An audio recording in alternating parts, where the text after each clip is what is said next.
So, now, as a follow-up on the Congo genocide, I'm going to continue with the report in the Independent of London by Johann Hari, the title being How We Fuel Africa's Bloodiest War. If you check it out or Google it, you'll find that article. And he writes, he says, the resources of the Congo were not being stolen for use in Africa. They were seized so they could be sold on to us in the West, in the US, in Asia, as I'm going to name these countries. The more we bought, he writes, the more the invaders stole and slaughtered. The rise of mobile phones or cell phones caused a surge in deaths because the coltan they contain is found primarily in the Congo.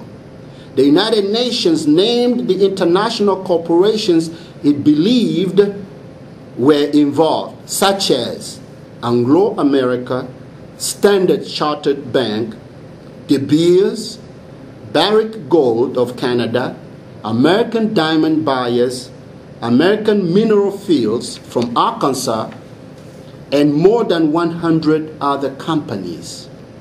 Now, in parentheses, they all denied the charges. But instead of the US government and the Western government stopping these corporations, our governments demanded that the UN stop criticizing them. Now, this is from the report in the Independent of London, as I said, by Johann Hari. Now, the United Nations investigated in 2001 and 2002 and released two reports. One of them dated April 12, 2001, the other one October 16, 2002, and they were titled Report of the Panel of Experts on the Illegal Exploitation of Natural Resources and Other Forms of Wealth in the Democratic Republic of the Congo.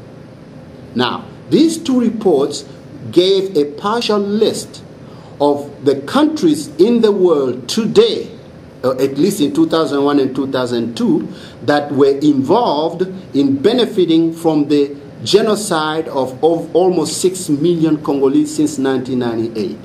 And I'm going to name these countries that were named in these two reports.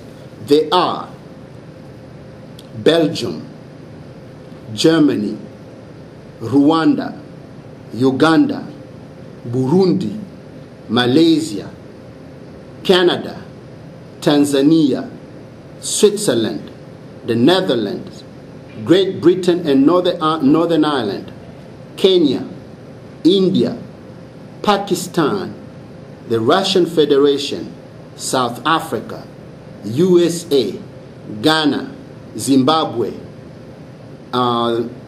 Thailand, St. Kitts, Bermuda, Kazakhstan, China, Finland, Hong Kong, France, Israel, the United Arab Emirates, and the British Virgin Islands. This is a partial list of the countries in 2001 and 2002 that were benefiting from the slaughter of the Congolese. That's why, ladies and gentlemen, there's not one country in today, 2009, not one government that has called the slaughter of over 5.4 million Congolese a genocide. Because all these countries that are named are involved in benefiting from this genocide. That's why we are demanding you, we are asking you, we are begging you to get involved so that as a people we can stop the genocide going on in the Congo. What can you do? What can I do? What we can do is wherever we are, we can put pressure on our elected officials to, number one, come out and denounce the genocide happening in the Congo. Who has invaded? It is Rwanda, the Rwandan soldiers, the Ugandan soldiers who have invaded and who are actually overseeing the slaughter and who are slaughtering and who are overseeing the minerals out of the Congo being taken and taken over to Europe. So Rwandan soldiers and Ugandan soldiers, they have militias in the Congo.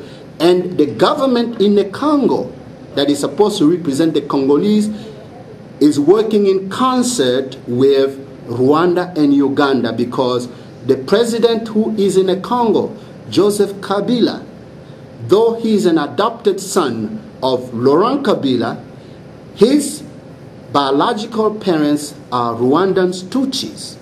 But Laurent Kabila adopted him, so when they killed Laurent Kabila, they set this young man up as a president. Then they had rigged elections in 1996 and 1997, so that, 2006 and 2007, so that he can continue to collaborate with Paul Kagame in Rwanda and Yoweri Museveni in Uganda, and make sure that this raping of the natural resources of the Congo continues unabated. So we are asking you, therefore, to put pressure on your elected officials, first to declare, to denounce the genocide in the Congo being perpetrated by Rwanda and Uganda and their militias in the Congo, with the collaboration of Joseph Kabila by his Tutsi name Kanambe Hippolyte, so that we can denounce it, so that the governments of the world can stop it. Write to you elected officials. If you write to us, our email address is Congo Coalition, one word, Congo Coalition @hotmail.com. Now, the Congolese group in Atlanta, Georgia, in the USA has a website where you can go and view all these photos of the genocide. And I'm going to give you the website you can go to view this. It is www.cocomatl.com, as in Tom, L as in Leo.com. www.cocomatl.com, COCOMAT as in Tom, letter L.com. If you go to this website, you will see the photos of all these, of the genocide of the Congo, how women, men, elderly are slaughtered, their heads chopped off, some of them burned alive, and how little children, babies, they will line them up, then they will shoot them down, and they will kill them. Why?